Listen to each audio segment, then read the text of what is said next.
Sir, మీరు నన్ను ఎంత ఇండైరెక్ట్గా బెదిరించినా నేను చెప్పింది మాత్రం నిజమే సార్. దేవుడు నా కళలోకి వచ్చింది నిజమే. గాంధీనగర్లో జరిగిన యాక్సిడెంట్ కాదు, మర్డర్ అని చెప్పింది కూడా నిజమే సార్. మీరు నమ్మినా నమ్మండి, లేకపోతే నమ్మకండి. సీఎం ఈ పేరే ప్రపంచవ్యాప్తంగా నడుస్తున్న పేరు. అది మాత్రమే కాదు, అతను నీడ కనిపించట్లేదని విజయనగర్ పోలీస్ స్టేషన్ లో కంప్లైంట్ ఇచ్చిన ఇతను ఇప్పుడు దేశాన్ని భయపడిచ్చేలాగా చాలా విషయాలు చెప్పుకుంటూ వస్తున్నారు.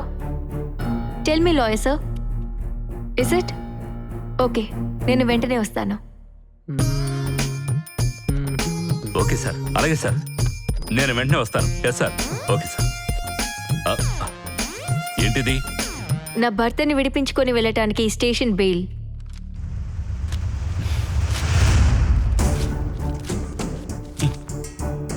అందుకు అవకాశం లేదు. వీడిక్కడే కూర్చొని ఇంత సెన్సేషన్ క్రియేట్ చేస్తున్నాడు. ఆ మీడియా వాళ్ళేమో దాన్ని లాగి పెద్ద చేస్తున్నారు. వాడు చెప్పేదంతా నిజమైతే దీని వెనుక ఏదో గూడు పుట్టాన్ని ఉండే ఉంటుంది. అదేంటో తెలుసుకునే వరకు నేను వీడిని ఇక్కడి నుంచి కదలనివ్వను. ఓకే, అర్థమైందా? వెళ్ళండి. బట్ సార్ నౌ లీగల్లీ నేను లీగల్ గానే మాట్లాడుతున్నాను. అతను నిజంగా శారీరకంగా మానసికంగా పర్ఫెక్ట్ గా ఉండుంటే తనని ఎందుకు భారీగా ఒప్పుకోవడం లేదు? అలాంటప్పుడు వాడిని తనతో ఎలా పంపించను? ఇక్కడ ఎన్ని సమస్యలున్నాయో మీరే చూస్తున్నారుగా. You may go.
రేయ్, కళ్ళు కనిపించట్లా? ఇంట్లో చెప్పే వచ్చావా?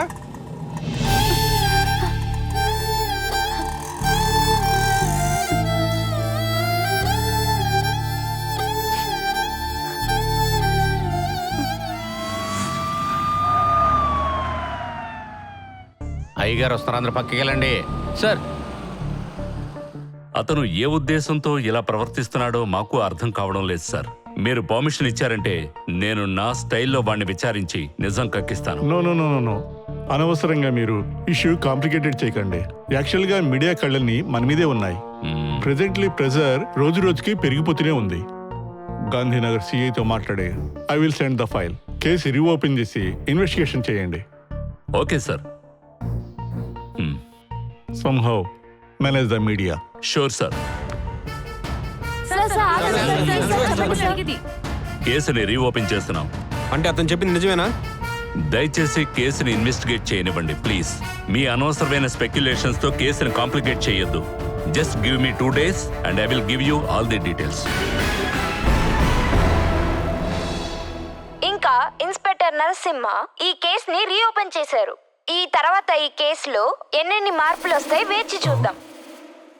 అంటే వాడు చెప్పింది నిజమేనా? కేసుని రీఓపెన్ చేస్తున్నాం. మీ అనవసరమైన స్పెక్యులేషన్స్ తో కేసుని కాంప్లికేట్ చేయొద్దు. Just 2 days. అత్తగారింట్లో అల్లుడికి మర్యాదలు బాగా ఘనంగా జరుగుతున్నట్టున్నాయి. స్టేషన్లోనే సెటిల్ అయిపోయాడుగా. పోలీసు వాళ్ళతో ఫ్రెండ్షిప్ వాడికి మంచిది కాదు, మనకి మంచిది కాదు. అసలు ఎప్పుడో క్లోజ్ అయిపోయిన కేసుని మళ్ళీ ఎందుకు తవ్వుతున్నాడు వాడు? No, this is not fair. ఇదే నీకు నేను ఇచ్చే లాస్ట్ ఛాన్స్. వాడికి ఏదో ఒకటి చెప్పి వాడిని స్టేషన్ నుంచి వెంటనే బయటకు తీసుకుని రా. అర్థమైందా?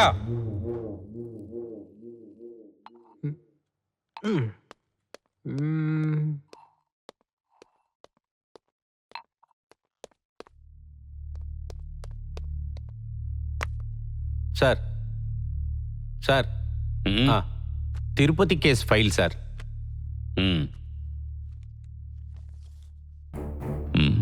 తిరుపతి అనే వ్యక్తి గాంధీనగర్లోని డీజీ స్ట్రీట్లో యాక్సిడెంట్ అయ్యి మరణించాడు.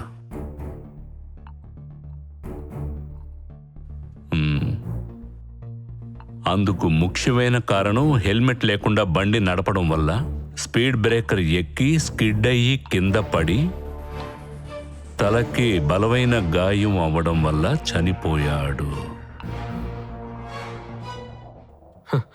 అది యాక్సిడెంట్ కాదు సార్, మర్డర్.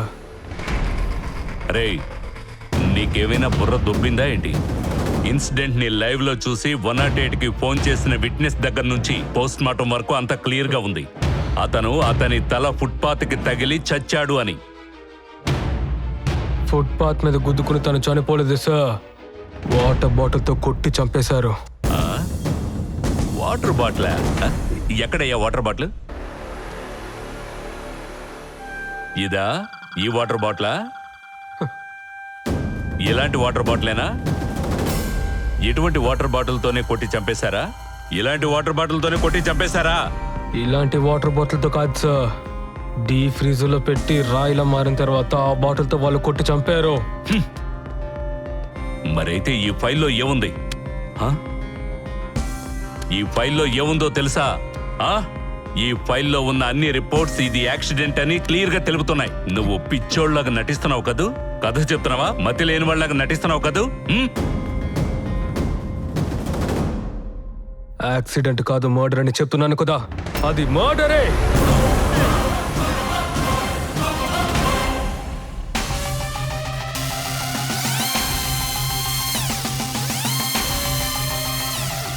పర్ఫెక్ట్ గా ఇన్వెస్టిగేట్ చేస్తే సాల్వ్ అవ్వని కేసే లేదు సార్. కావాలంటే ఫైల్లో ఉండే ఫొటోస్ ని చూడండి, మీకే క్లూ దొరుకుతుంది.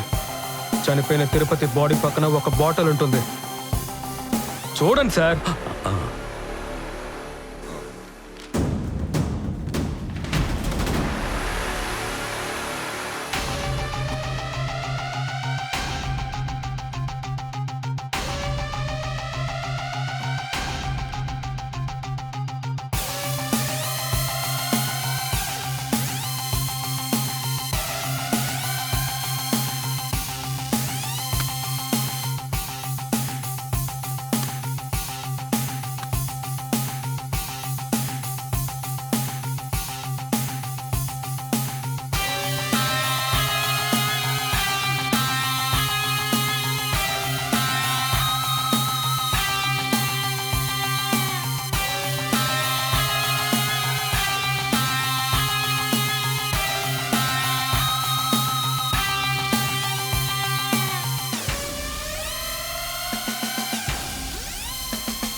గౌడ, ఓ టీ పంపించు.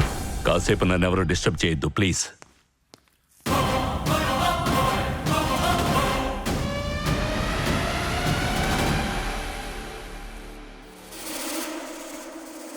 గిరి, 3 రోజుల్లో హ్యాపీగా ఎండ్ అయిపోయి ఈ కథకి ఒక యాంటీ క్లైమాక్స్ ఎండిద్దాం అనుకుంటున్నాను. నేను ముందే చెప్పాను కదా, no, this is not fair. దాన్ని వదిలేసేయ్. నువ్వు వెళ్ళి ముందు వాడిని స్టేషన్ నుంచి బయటకు తీసుకుని రా. వెళ్ళి తీసుకురా, వెళ్ళు. Okay sir.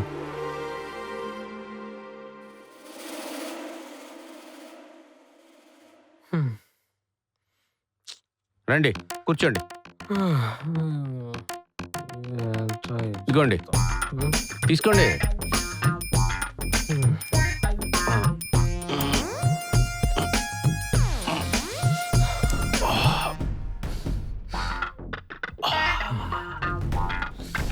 విజయ్ తమ్ముడు, దేవుడు ఇంకేం చెప్పాడు? అయ్యో, ఇంకేం చెప్పారు? ఈ బార్ ముందు, పబ్ ముందు, ఆ పార్కింగ్ తీసేమన్నారు. ఎందుకు? కావాలనుకున్నవాడు ఈ ఆటోలోనో క్యాబ్లోనో లేదా నడుచుకుని వచ్చి తాగి వెళ్తాడు. సరే, అప్పుడు ఏమవుద్ది? ఈ డ్రింక్ అండ్ డ్రైవ్ ప్రాబ్లం ఉండదు, యాక్సిడెంట్ కూడా అవ్వదు. నిజమే కదా. దేవుడు వచ్చి వీడికి చెప్పాడంటే అది మేము నమ్మాలంట. ఇదంతా కర్మరా. Gowda, sir sir Right. వస్తున్నా సార్, వచ్చేసి సార్.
ఆ